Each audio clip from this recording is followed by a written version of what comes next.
Зайсан ауданы шығыстың шырайлы мекені, тарихын тереңге жайған, дәстүрге берік, киелі өңір аймақтың ілгері аудандарының бірі. Ауданды алға оздырып отырған, туған жердің дамуына барын салған азаматтар. Олардың бірі белсенді жолын жалғастырып келе жатса, бірі зейнетке шығып жастарға ақылын айтқан ардагер.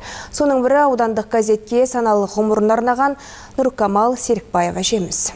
Достық қоғамдық саяси газетін аудан тұрғындарының қайсының үйіне барсаңыз да көресіз. Өңірдің тыныс-тіршілігін хатқа түсірген газетте Нұркамал апа 40 жылдан аса еңбек еткен. 20 жасында газетке әріп теруші болып орналасып, еңбек кітапшасына зейнетке шыққанша бір ғана мекеменің мөрін басқызған.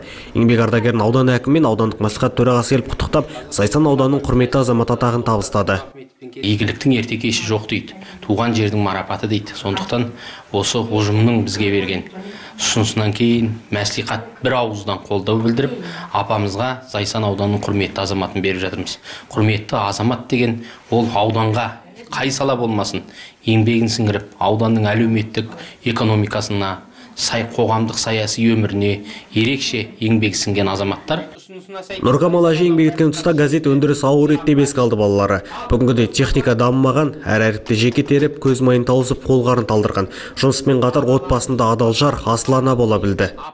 Қиыншылығында көрді, қызығында көрді. Сол коллективпен бізде балалық шағымыз бірге өтті, өміріміз сол коллективпен бірге өрілді десек те болады. Жұмысында аналық парызында балаларын алда қоса алып жүрді. Бір уақыт жаңалықты тұстамайды арт шықты.